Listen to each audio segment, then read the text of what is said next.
As we progress through the complexities of modern society, the concept of social credit, an emerging system that assigns scores based on individual behavior and adherence to societal norms, raises significant ethical and spiritual questions. While social credit systems might appear to offer a path toward greater order and accountability, they also pose profound challenges to our understanding of freedom, morality, and divine principles. In light of biblical teachings, the social credit system brings to mind the principle articulated in Revelation 13:16-17.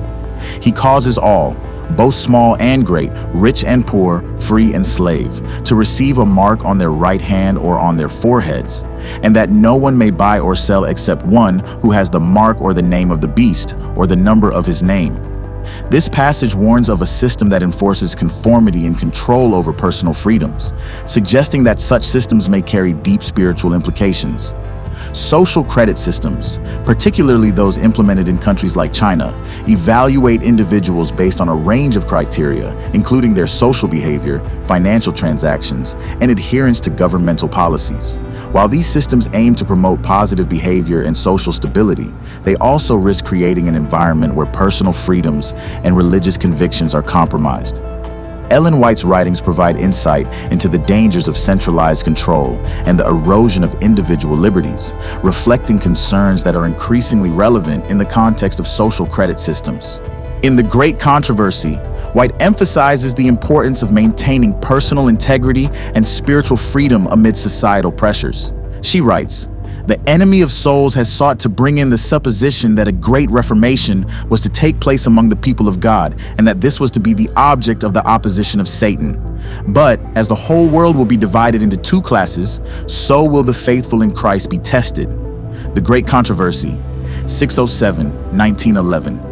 This warning resonates with the potential for social credit systems to test and challenge individual faithfulness and adherence to divine principles. Moreover, White's caution about societal pressures and the loss of religious freedom aligns with the implications of a social credit system. In her writings, she describes a future where all who will not conform to the requirements of the government will be cut off from the benefits of society. Testimonies to Ministers and Gospel Workers, 234, 235, 1895. This aligns with the potential consequences of a social credit system, where individuals who do not align with state-sanctioned behaviors could face exclusion or penalties.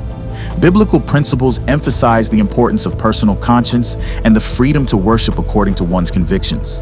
In Acts 5:29, Peter and the apostles declare, "We must obey God rather than men." This principle highlights the need to prioritize divine commandments over societal pressures, particularly in systems that might impose conformity at the expense of personal and spiritual freedom. Ellen White also underscores the necessity of remaining true to God's commands amid societal changes. She writes, "In the last great conflict of the world, those who are true to the principles of the Bible will be a minority, and the world will be united in opposing them." The Desire of Ages, 257, 1898.